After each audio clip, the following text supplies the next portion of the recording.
निधि अपनी माँ और अपनी छोटी बहन के साथ रहती थी। घर की बड़ी बेटी होने के नाते सारी जिम्मेदारी उसी के ऊपर थी। ऐसे ही एक रोज वो खाना बना रही थी, तभी उसकी छोटी बहन प्रिया उससे कहती है, क्या दीदी, फिर से वही रोज वाला खाना? अब इन सब से मुझे नहीं खाना ये सब। मेरा तो पिज्जा खाने का मन है, कभी ऐसा कुछ बनाओ ना। पिज्जा का मन तो मेरा भी है, मैंने भी बस फोन में ही देखा है उसके बारे में। अच्छा चल, पहले तू खाना खा ले, फिर दोनों पिज्जा खाने चलेंगे। क्या दीदी, कुछ भी। अपने गांव में उस कल्लू हलवाई के समोसे के अलावा और कुछ खाने को नहीं मिलता। पिज्जा तो बहुत दूर की बात है, तो जब यहाँ मिलता ही नहीं है तो क्यों जिद कर रही है? दूसरे गांव में तो मिलता है ना, चलो वहीं जाकर लेकर आते हैं। अच्छा चल, पहले तू ये खाना खा ले, तब तक मैं बाकी का सारा काम निपटा लेती हूँ, फिर हम पिज्जा खाने चलेंगे। अब वो दोनों पिज्जा खाने चली जाती हैं। वाह, सारा खाना एक तरफ और ये पिज्जा एक तरफ। अब समझ आया लोगों को ये क्यों इतना पसंद है। क्या अच्छा है इसमें? बस कुछ सब्जियां ही तो भरी हुई हैं, और यही सब्जियां मैं तुम्हें खाने को दूं तो तुम मुंह बना लेती हो, और यहाँ बड़े मजे से खा रही हो। इसमें सिर्फ सब्जी ही नहीं है, चीज भी है, तभी तो इतना अच्छा लग रहा है। आप तो वही बात बोल रही हो कि सब्जी कच्ची खाओ या बनी हुई, जानी तो पेट में ही है। अरे ऐसा पिज्जा तो मैं घर पर भी बना लूं। अरे इसमें हंसने वाली कौन सी बात है? घर में सब सब्जियां तो रहती हैं ना। अब बस मुझे अवन चाहिए, फिर देख मैं कैसे तुझे पिज्जा बनाकर खिलाती हूँ। प्रिया और निधि दोनों घर आ जाती हैं। कुछ दिन बाद वो अपनी माँ से कहकर अवन लेकर आती है, और अब यूट्यूब पर देखकर निधि पिज्जा बनाने लगती है। अब धीरे धीरे निधि को भी पिज्जा की आदत लग जाती है। ऐसे ही समय बीता। अब निधि के लिए एक घर से रिश्ता आता है। बेटी, तुम पिज्जा के अलावा और क्या क्या बना लेती हो? बना तो मैं सब लेती हूँ, लेकिन मुझे पिज्जा बनाना और खाना बहुत पसंद है। अच्छा, वैसे लड़की तो हमें पसंद आ गई, ये रिश्ता हमें मंजूर है। सबकी रजामंदी से निधि और उदित की शादी तय हो जाती है, और कुछ दिनों में निधि अपने ससुराल आ जाती है। शादी के बाद वो अपनी पहली रसोई में सबके लिए पिज्जा बनाती है। ये क्या है बहू, ये तुमने क्या बनाया है? माँ जी, पिज्जा। आपको पता है ना मुझे पिज्जा कितना पसंद है, और आप सबको भी तो अपनी बहू का टैलेंट पता होना चाहिए ना। आप खाइए। सभी अपनी बहू का बनाया हुआ पिज्जा खाते हैं, और उन्हें उसके हाथ का बना पिज्जा बड़ा पसंद आता है। ऐसे कुछ दिन बीत जाते हैं। अब निधि हर रोज ही नाश्ते में अपने ससुराल वालों को अलग अलग तरह का पिज्जा बनाकर खिलाती। अब रोज रोज पिज्जा देखकर उसकी सास को निधि पर गुस्सा आने लगता है। फिर एक दिन रसोई में, अरे बहू, आज तू कहीं फिर से मैदे की रोटी तो नहीं बना रही? माँ जी, मैंने आज चीज पिज्जा बनाया है। ओफो, ये तो हमें बीमार करके ही रहेगी। बहू, मुझे नहीं खाना ये पिज्जा, मेरे लिए तो तू सादा खाना ही बना दे। हाँ तो कोई बात नहीं, मैं आपके लिए दाल चावल बना देती हूँ। सिर्फ मेरे लिए नहीं, बल्कि सबके लिए, हम सबके लिए तू दाल चावल ही बना दे। ठीक है, फिर मैं आप सबके लिए बना देती हूँ, और मैं खुद वो पिज्जा ही खा लेती हूँ। अब निधि सबके लिए तो खाना बनाती, लेकिन अपने लिए हर वक्त वो अलग अलग तरह के पिज्जा बनाकर ही खाती। उसे कोई कितना भी समझा ले, लेकिन वो किसी की नहीं सुनती। ऐसे ही समय बीता। एक रोज निधि का पति और सास दिल्ली किसी फंक्शन के लिए गए। अब निधि घर में अकेली रही, और अब तो वो सुबह से शाम तक बस या तो पिज्जा बनाकर खाती या बाहर से मंगवा लेती। कुछ दिन बाद जब गायत्री और उदित घर वापस आते हैं, तो पिज्जा के डिब्बे देखकर हक्के बक्के रह जाते हैं। उसकी सास गुस्से से तिलमिलाते हुए कहती है, ये सब क्या है बहू, तुझे जरा भी शर्म नहीं आई क्या? जी तो चाह रहा है इस पिज्जा देवी की आरती उतारूं, पता नहीं क्या करके मानेगी ये। माँ जी, मेरे पिज्जा को लेकर आप कुछ नहीं कहोगे? अरे कमबख्त, इतने पैसे इस पिज्जा को खाने में और बनाने में फूके हैं, इतने में तो महीने भर का राशन आ जाता। अब समझ आ रहा है बेचारा मेरा बेटा क्यों दिन पर दिन गंजा होता जा रहा है।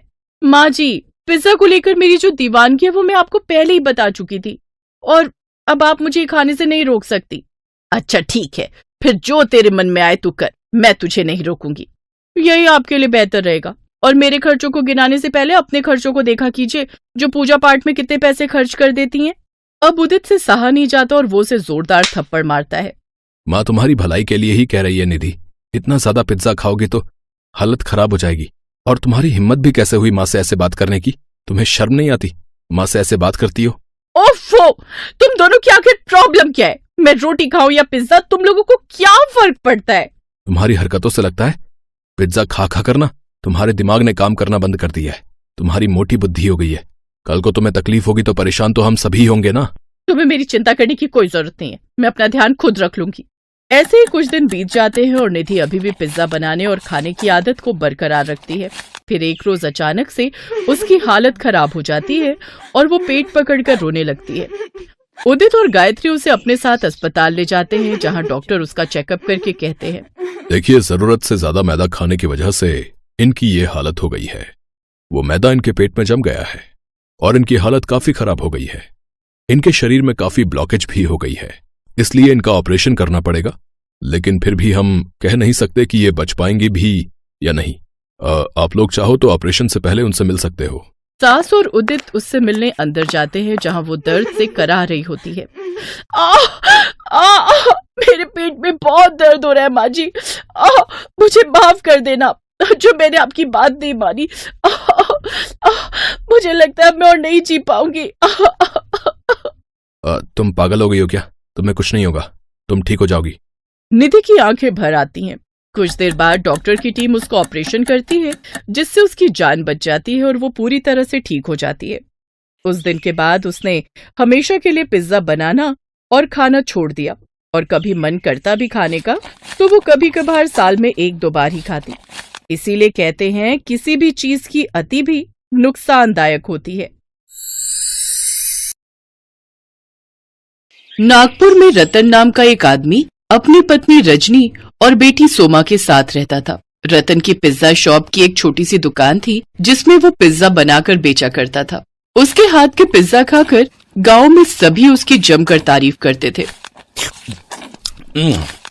वाह भाई, क्या स्वाद है रतन भाई। हाँ, कमाल का पिज्जा बनाते हो भैया तुम तो। भले ही तुम्हारी दुकान थोड़ी छोटी है, लेकिन सस्ते दाम होने के कारण हम गरीब भी इस पिज्जा का आनंद ले सकते हैं। हाँ, ये तो बस आप सबकी दुआएं और ऊपर वाले की मेहरबानी है, जो दाल रोटी का गुजारा निकल ही आता है। रतन अपनी छोटी सी दुकान से थोड़ी बहुत कमाई कर लेता था, जिससे वो बहुत खुश था। लेकिन एक रोज जब वो दुकान में ओवन में पिज्जा बना रहा था, वो अचानक से ओवन में ब्लास्ट हो गया और उसकी पूरी दुकान में आग लग गई। साथ ही रतन भी उस आग की चपेट में आ गया। बचाओ बचाओ! आग में झुलसने के कारण रतन के दोनों हाथ जल गए। अब उसने बिस्तर पकड़ लिया। ये क्या हो गया रजनी? मेरी तो कुछ समझ में नहीं आ रहा। अब घर कैसे चलेगा? कमरे का भाड़ा, सीमा की स्कूल की फीस और घर का खर्चा अब कैसे होगा? ना तो दुकान रही और ना ही मैं ठीक रहा। आप दुखी क्यों होते हैं जी? आपकी जान बच गई, यही हमारे लिए काफी है। और घर की चिंता आप मत कीजिए, मैं कुछ न कुछ काम ढूंढ लूंगी। रजनी ने रतन को तसल्ली देने के लिए ऐसा कह तो दिया, लेकिन सच तो ये था कि वो खुद नहीं जानती थी कि अब उसका घर कैसे चलेगा। उसने अगले दिन से काम ढूंढना शुरू कर दिया। बड़ी मुश्किल से उसे एक घर में खाना बनाने और झाड़ू पोछा करने का काम मिल गया, जिससे उसे कुछ आमदनी होने लगी। लेकिन एक रोज, रजनी, ये लो तुम्हारी पगार, अब से सारा हिसाब बराबर। अब से कल तुम काम पर मत आना, क्योंकि इनका ट्रांसफर दूसरे शहर में हो गया है और अब हम सब वहीं शिफ्ट हो रहे हैं। ये सुनकर रजनी परेशान हो गई। उसने कहीं और काम ढूंढने की बहुत कोशिश की, लेकिन उसे कहीं काम नहीं मिला। माँ, बहुत दिन हो गए पिज्जा खाए हुए। जब से बाबा की दुकान चली है तब से हमने पिज्जा खाया ही नहीं। आज मेरा मन पिज्जा खाने का कर रहा है, तुम मेरे लिए बना दो ना पिज्जा। लेकिन वो बनेगा किसमें? मशीन तो। तभी उसकी नजर रसोई में रखी बड़ी कढ़ाई में जाती है, जो उसकी माँ ने उसे दहेज में दी थी। पिज्जा? हाँ, बन जाएगा पिज्जा। रजनी जल्दी से बाजार जाती है और पिज्जा बनाने का जरूरी सामान ले आती है। फिर घर पर ही कढ़ाई में पिज्जा बनाकर तैयार करती है। उस पिज्जा को खाकर तो रतन और सोमा भी हैरान थे, क्योंकि वो तो बाजार में मिलने वाले पिज्जा से भी ज्यादा स्वादिष्ट था। रजनी अब गांव में छोटा सा ठेला लगाकर उसमें कढ़ाई पिज्जा बनाकर बेचने लगती है। उसके ठेले पर कढ़ाई पिज्जा का स्वाद चखने के लिए पहले ही दिन लोगों की भीड़ लगना शुरू हो जाती है, और कढ़ाई पिज्जा खाकर तो वो सब खुशी हो जाते हैं। वाह वाह भाई वाह, क्या स्वाद है!